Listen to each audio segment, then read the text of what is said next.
Good morning, everyone. Way back in June of this year, I was a minister at this church. And if you're willing and able, I'll come back.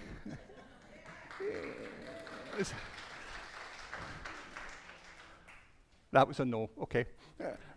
It's good to be back. I had a lovely vacation in July. Thank you all who kind of filled in my in my absence, especially the worship team who took on making sure the 6 worship services happened over the summer. And from what I've heard, I'm glad you want me back because I heard they were great. But I'd like now the time for all ages and invite all those young in body or spirit forward for the time for all ages. I was talking to someone earlier. This chair makes me feel like I'm in a timeout. Hello, everyone. How's your summer? Awesome. My summer was good as well. Well, this morning's story, you're welcome to sit in the blanket. You don't have to sit off it. It might be a little bit more comfortable. Or you can sit where you are. That's okay too. This story is actually an author. It's about an author from the Czech Republic, a country that used to be Czechoslovakia. And he was an adult author, and he was probably not someone you would associate with children's stories. His name was Franz Kafka. They're all laughing because they've read some of Franz Kafka. It's pretty dense stuff. But this is a story about him, and he was in a park in Berlin in Germany, and he saw this young girl, probably about your ages, and she was crying. Do you know why she was crying? She'd lost her favorite doll. So Franz Kafka, he wasn't married, he didn't have any children of his own, but he saw this young girl being so upset that he asked her what was wrong. He said, "Oh, I've lost my favorite doll." And so he spent about an hour, 2 hours looking for the doll when they couldn't find it. And it started to get dark. So Franz Kafka said to the girl, "Why don't you meet back here tomorrow and we'll look for the doll together?"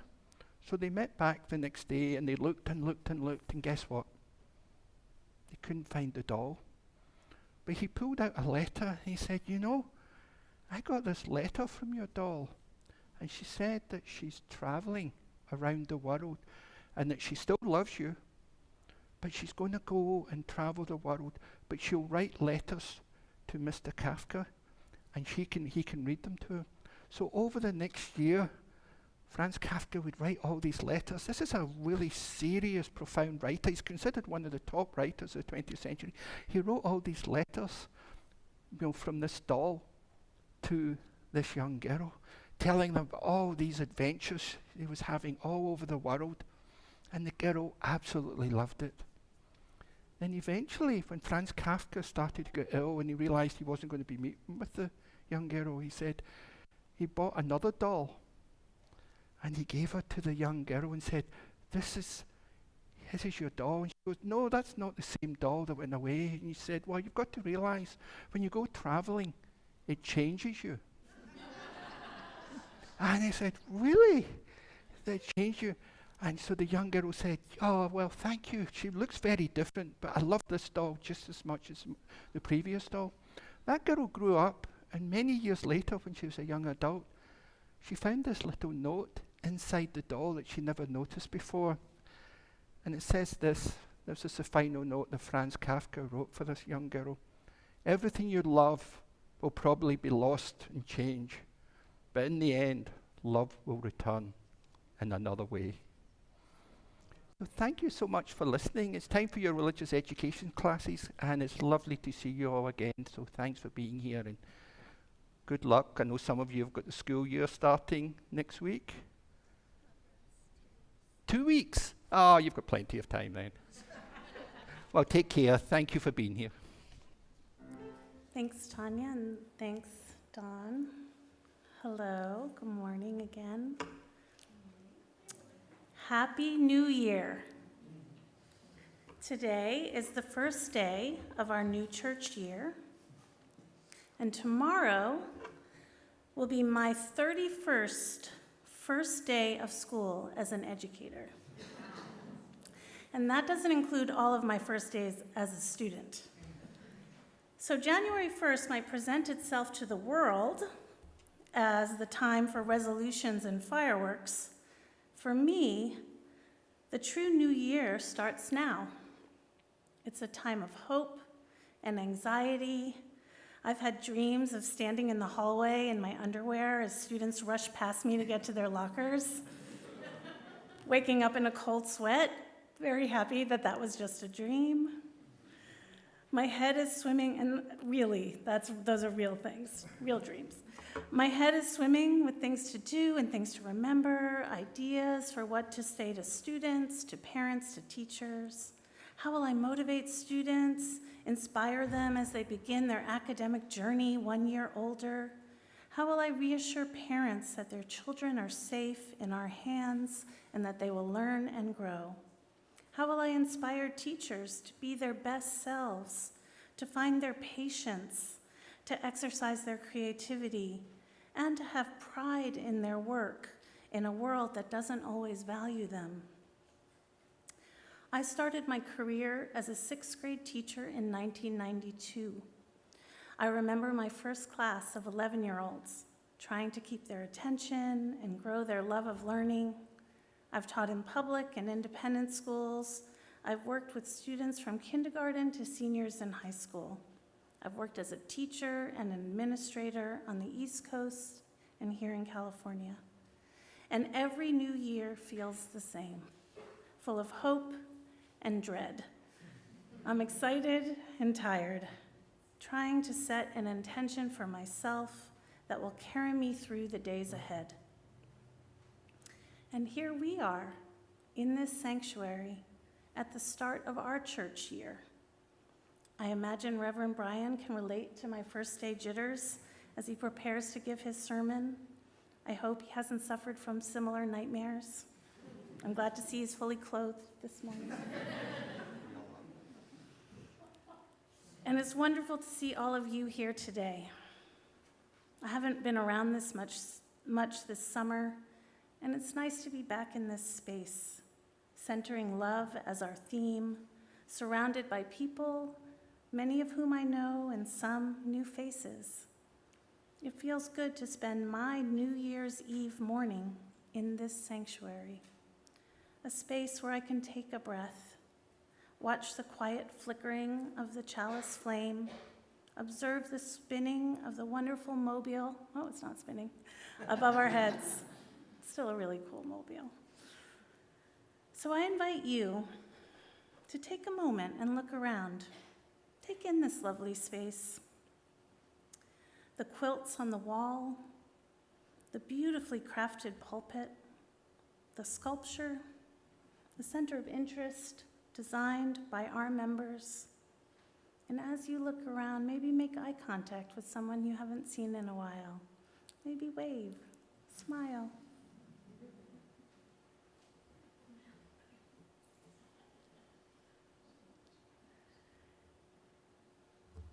And I invite you to take a moment, close your eyes, and consider this space, these people, this religious community. What do you hold dear? What do you hope for? What do you love? Let that sit with you for a moment.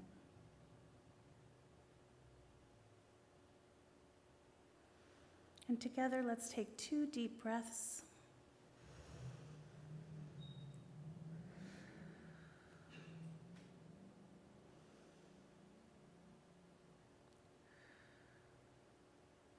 May you have peace, may you be well, and Happy New Year. Thank you, Liz. I think we're all thankful I'm wearing clothes. As most of you know, my favorite 2 questions to ask ourselves to ground ourselves spiritually is, what do you love and inspires you to action, and what inspires you to live life fully, and what breaks your heart and calls you to action? Now, love can seem like this mushy, sentimental thing, but I actually think love especially as it's grounded within our Unitarian Universalist faith, is one of the most challenging forms of love. Unconditional love. I've said this many times from the pulpit, and I'll say it to each of you today. You are loved, and there's nothing you can do about it. You are loved, and you are lovable. You are deserving of love. A couple of weeks ago, I was up in Sonoma for one of my close friends' 50th wedding anniversary. And his wife, Trish, who's also a close friend, said that to make it through 50 years of marriage, you needed three things: love, luck, and longevity. And she said that many people would make it, but they don't have longevity. But my friend Bean, whose wedding anniversary it was, his father was an evangelical Lutheran minister. And he did the ceremony for him. And it was a beautiful thing he said as part of the wedding ceremony. He said he wanted each of them, Bean and Trish, the couple, to promise that they would love each other like no one else ever had. They would love each other like no one else ever had. I'm going to ask you to do the same thing. To love the world like no one else ever has. Because that's a challenge. The world, life, people, family members, they challenge us every single day. Now, I can safely say, like, my partner Natalie did not challenge me for the last 2 weeks, because she'd been in Denver with her parents. And even the 5-minute conversation we had this morning, there was no challenge.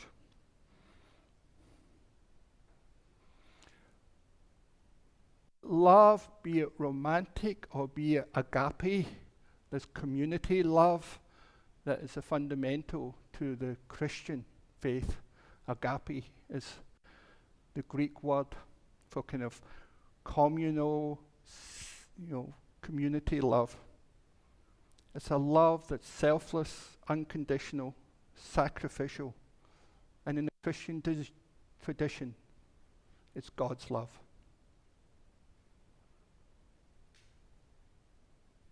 And it's characterized by this empathy and the desire of good and welfare of others, even those you don't know. It's characterized by patience, by giving others grace, not holding grudges, and not being envious, proud, or boastful. But it's not a love based on feelings. It's a conscious choice. It's a conscious decision to love others without expecting anything in return. It's a commitment and an act of will. Deciding to love unconditionally, especially when it's challenging. The Bulgarian author Maria Popova says, "The longer I live, the more deeply I learn that love, whether we call it friendship or family or romance, is the work of mirroring and magnifying another's light." The work of mirroring and magnifying another's light. I think that's a challenge that Unitarian Universalist gives us today. We see the fragmentation in a society, be it political, be it religious. We see the fragmentation throughout the world, those who are threatening democracy. Can we hold all of that in love? Unconditional love, love that won't be returned, love from people we may not even like. As I said, we are called to hold everyone in love, but some people we may hold further apart than others. We can hold everyone in love. And my colleague, Reverend Misha Sanders, when she was 6 years old, she grew up in a fairly fundamentalist Christian religion. And she was inspired by the idea that God is love. So she decided she got into her Sunday school class early, and she got what she thought was a red piece of chalk and wrote in the green blackboard, "God is love." And the Sunday school teacher came in, and she just learned to do bubble letters. Her sister had taught us, where you outline it and you colour it in. And she's so proud of it. She thought everyone would come in and admire her artwork. Of course, the other children came in and ignored it. The teacher came in, and the first thing she tried to do was erase it. But it wouldn't erase, because unknown to Misha, it was actually a red crayon that was in amongst the chalk. So it would not erase from the blackboard. So the class went on, and she started crying and bawling because she'd made this mistake. She was going to get into trouble. But she always remembers the Sunday school teacher hugging her, saying, "No one's in trouble. Don't you see, dear? This is just perfect. Nothing can erase God's love." And she said even later on in the class, they started reading all these things, like different ways people could sin, like hitting their brother, hitting, other children, talking badly about another's, misbehaving. And then it would erase all of that, but it could never erase God's love. God is love in the blackboard. And she said, Misha, who's a Unitarian Universalist minister last night, said, "It's the only memory I remember of kindergarten school. Maybe it's the only one that matters." And that idea of unconditional love, God is love, is fundamental to our Unitarian Universalist, particularly our Universalist side of our tradition. Now, I was a little bit disappointed in reading Misha's story, because I spent 4 years in seminary and 50-odd years researching, and I came to the same conclusion: God is love. She figured that out as a 6-year-old.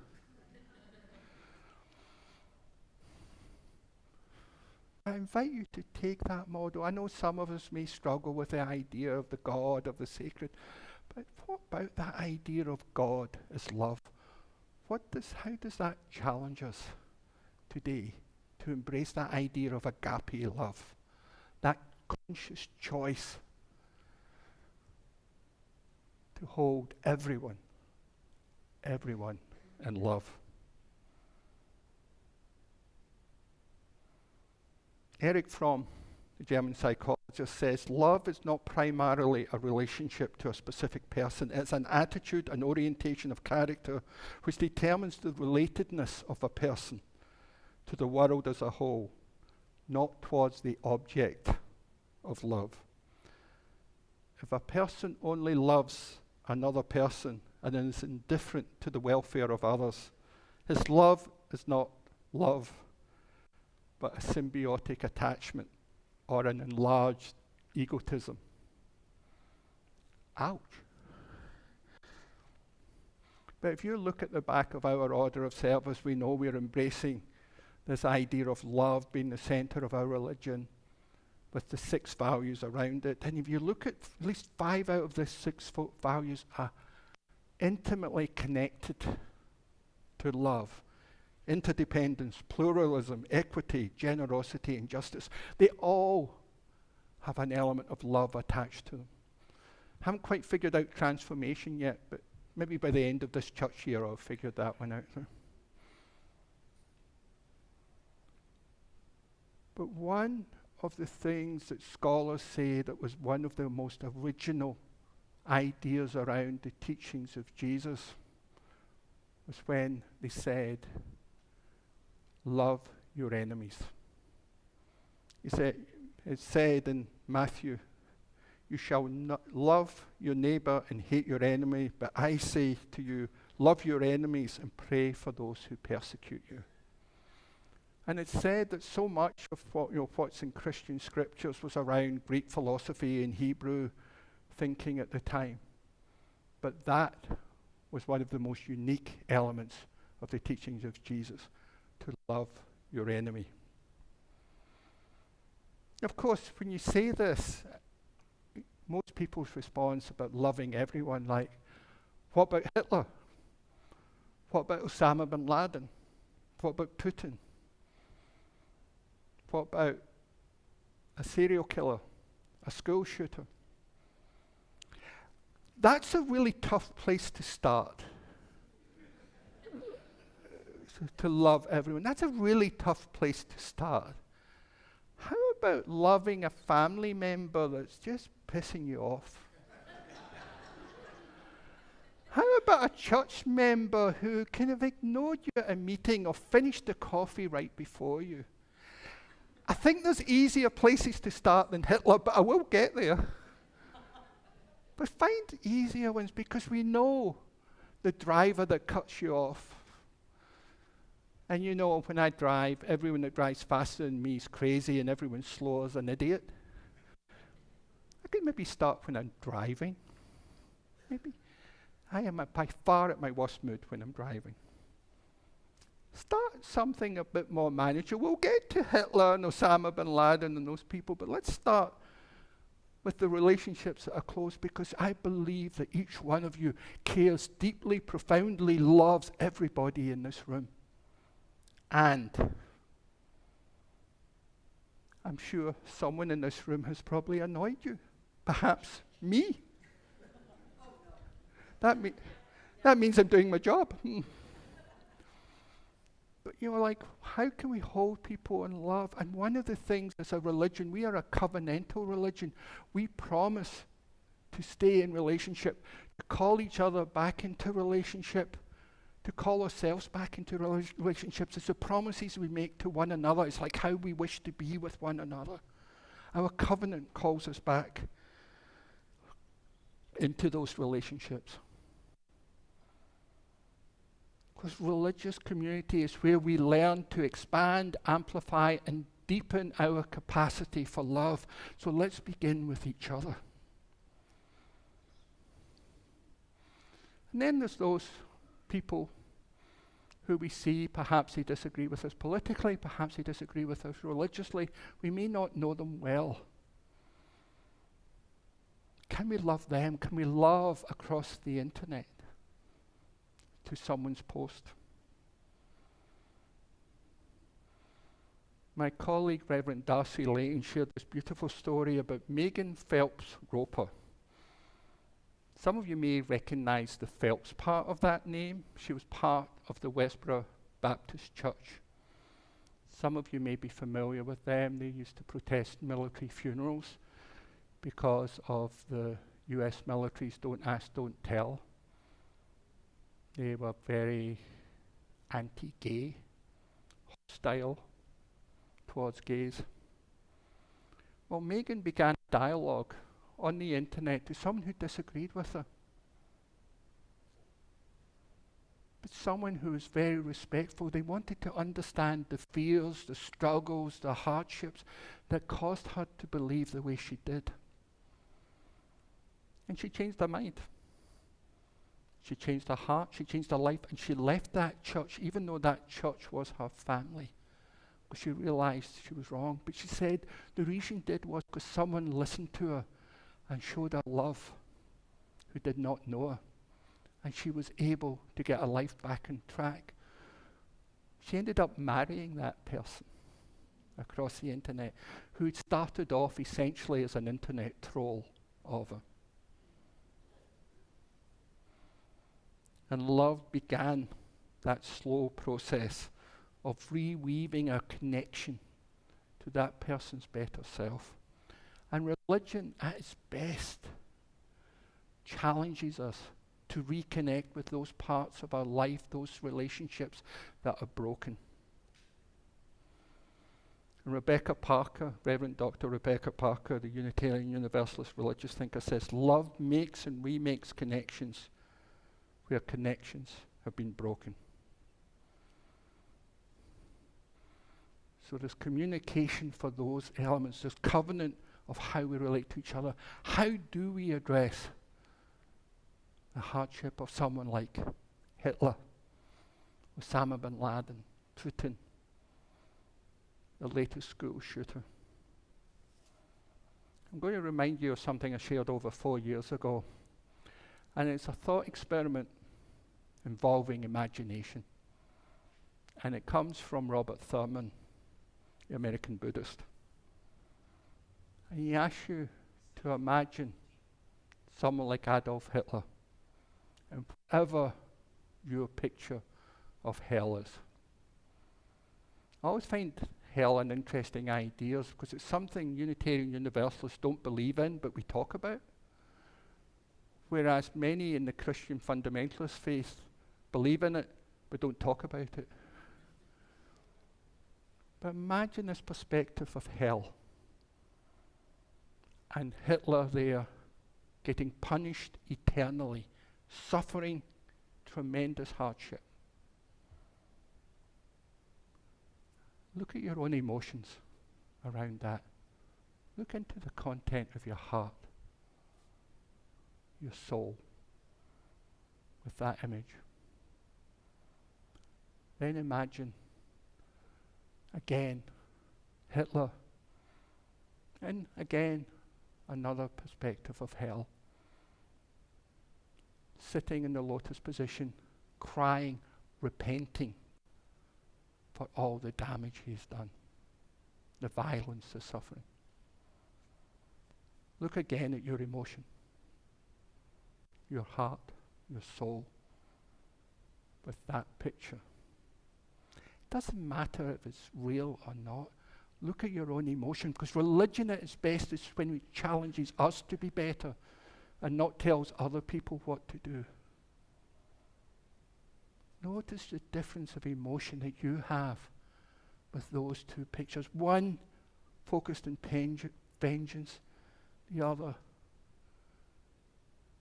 repentance and compassion, stirring compassion within ourselves. Ultimately, we need to use imagination, we need to use communication, and we need to use the promises we make to one another to hold us in the love we so long to make manifest in the world. That divine love, God's love for all people. We are all loved, and there's nothing we can do about it.